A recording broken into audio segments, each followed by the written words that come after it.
High friend welcome to my channel blessings cake. आज आमी একটা বেকারি স্টাইলের ব্রাউনির সম্পূর্ণ ডেকোরেশন সহ রেসিপি নিয়ে এসেছি। আর কিভাবে প্যাকেজিং করবেন আর একটা অর্ডার পূরণ করতে পারবেন সমস্তটাই ভিডিওর মাধ্যমে দেখিয়েছি সুন্দরভাবে। দেখুন এখানে আমি চকলেটের মধ্যে তেল নিয়ে নিলাম। তেল দিয়ে ভালোভাবে আমি ডবল বয়লার পদ্ধতিতে মেল্ট করে নেব। ওটিজির মধ্যেও 30 সেকেন্ড করে 3 থেকে 4 বার রেখে মেল্ট করে নিলেও হবে। এখানে 3টে ডিম নিয়ে নিয়েছি আর ব্রাউন সুগার নিয়েছি। ব্রাউন সুগারটা অবশ্যই মিক্সি জারের মধ্যে আমি গুঁড়ো করে নিয়েছি। এই রেসিপির মধ্যে যদি ব্রাউন সুগার ব্যবহার করা যায় রেসিপিটা খুবই সুন্দর হয়, খেতে অসাধারণ হয় ব্রাউনিগুলো। একবার বাড়িতে অবশ্যই ট্রাই করে দেখো।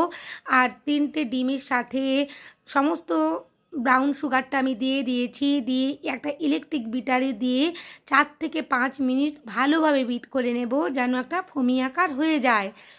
এই পর্যায়ে একটু লক্ষ্যই রাখতে হবে যেন চিনির দানা আস্ত না থাকে। চিনির দানা আস্ত থাকলে ব্রাউনিটা ভালো হবে না। তাই অবশ্যই ডিম আর চিনিটা খুব ভালোভাবে মিশিয়ে নিতে হবে। সব থেকে ভালো হবে যদি চিনিটা আমরা মিক্সি জারের মধ্যে গুঁড়ো করে নেই। এখানে 3 থেকে 4 মিনিট আমার মেশানো হয়েই গেছে। একটা ঝাঁক মতন এসে গেছে, ডিম আর চিনিটা ভালোভাবে মিশেও যাচ্ছে, সেটা দেখে অবশ্যই তোমরা বুঝতে পারছো। আর এই রেসিপিটা একবার বাড়িতে বানিয়েও অসাধারণ খেতে হয়, অন্য কোনো কেক আর কেউ খাবেও না এই ব্রাউনিটা খাওয়ার পর। এই পর্যায়ে এসে আমি সমস্ত তেলটা দিয়ে দিলাম, খুব ভালোভাবে তেল দিয়ে দিয়েছি। এসেন্স দিয়ে দেব, এটা যেহেতু চকলেট ব্রাউনি তাই চকলেট এসেন্স দিয়ে দিলাম। একটু ভ্যানিলা এসেন্সও আমি দিয়ে দিচ্ছি এখানে। দিয়ে ভালোভাবে বিট করে নেব। তার আগে আমি 1/4 টিস্পুন লবণ দিয়ে দিলাম আর কফি পাউডারও দিয়ে দেব। 1/2 টিস্পুনের মতন এখানে কফি পাউডারটা আমি দিয়ে দিয়েছি যাতে ফ্লেভারটা আরও সুন্দর হয়। এই পর্যায়ে এসে বেশি সময় বিট করব না, 30 সেকেন্ডের মতন বিট করে নেব যাতে তেল আর এসেন্স এগুলো ভালোভাবে মিশে যায় ডিমের ফোমের সাথে। এরপর যে চকলেটটা আমি তেল দিয়ে মেল্ট করে রেখেছিলাম চকলেটটা সম্পূর্ণটাই দিয়ে দেব আর অল্প অল্প করে দিতে থাকবো। আর একটা ইলেকট্রিক বিটার দিয়ে বিট করতে থাকবো। এইভাবে আমি মিশিয়ে নেব সমস্ত চকলেটটা ডিমের ফোমের সাথে। খুবই ভালোভাবে মেশাতে হবে যেন এতটুকু না চকলেট দোলা পাকিয়ে থাকে, সেটা লক্ষ্য রাখতেই হবে যাতে চকলেটটা ভালোভাবে ফোমের সাথে মিশে যায়। এরপর আমি ইলেকট্রিক বিটারের কাঁটা খুলে নিয়েছি, একটা স্ট্রেনারের সাহায্যে সমস্ত ময়দাটা চেলে নিলাম একসাথেই। এখানে 1 টেবিল স্পুন কোকো পাউডারও দিয়ে দিয়েছি। এরপর ধীরে ধীরে সমস্ত শুকনো উপকরণগুলো মিশিয়ে নিতে হবে কাট অ্যান্ড ফোল্ড মেথডে। দেখো এখানে একটা আমি স্প্যাচুলা নিয়ে নিয়েছি, তোমরা এখানে হ্যান্ড উইক্সও ব্যবহার করতে পারো, কোনো অসুবিধে নেই। আমি স্প্যাচুলা দিয়েই ধীরে ধীরে মাখিয়ে নেব।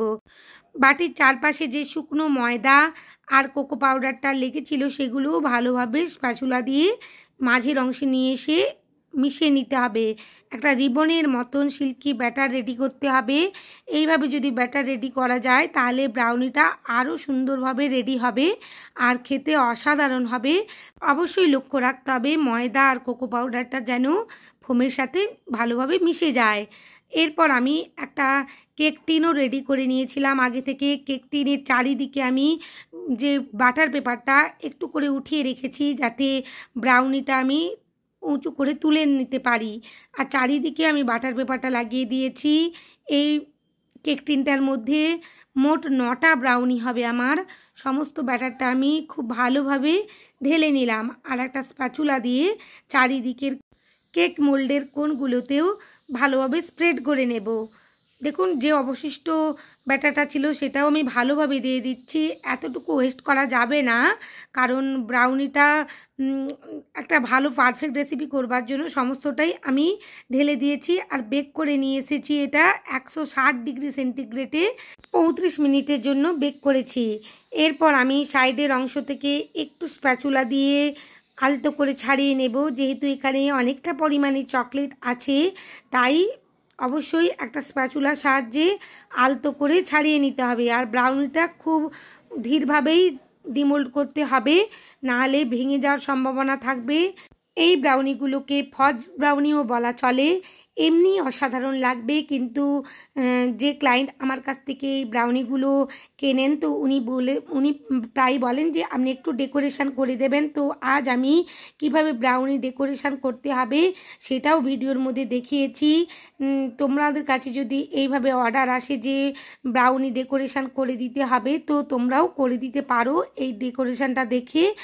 আর সামনেই তো বিভিন্ন রকমের ফেস্টিভ্যাল আসছে, বাড়ির ছোটদের জন্য এরকম ধরনের ব্রাউনিগুলো যদি বানিয়ে দেওয়া যায় ওরা খুবই খুশি হয়ে খেয়ে নেবে, কারণ অসাধারণ খেতে হয়। কিভাবে দেখো আমি 9টা ভাগ করে নিলাম, আর যদি মেপে করতে হয় তো মেপেও করে নিতে পারো। উপরের অংশে কত সুন্দর ক্রাঞ্চি ভাব, আর ভেতরের অংশটা মোলায়েম মসৃণ, যেটাকে একেবারে সিল্কি সফট বলা চলে।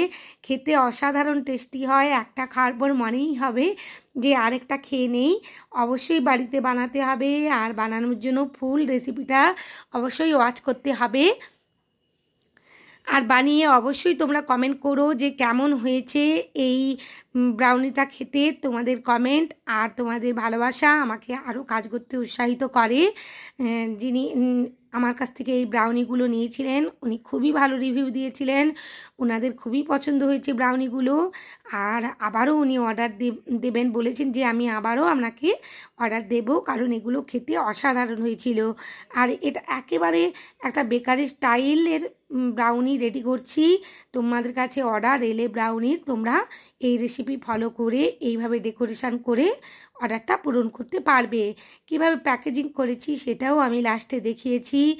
আর প্রাইসটা যদি বলো তো এটা 50 থেকে 45 টাকার মধ্যে রাখলেই ভালো, কিন্তু উনি প্রায় সময় আমার কাছ থেকে নেন, তো ওই জন্য আমাকে এটা 40 থেকে 42 টাকার মধ্যেই দিয়ে দিতে হয়, কারণ উনি প্রায়ই আমাকে অর্ডার করে থাকেন এই ব্রাউনিগুলো। আর তোমরা যদি অর্ডার নিয়ে থাকো তো এটা 45 থেকে 50 টাকার মতো নিতে পারো।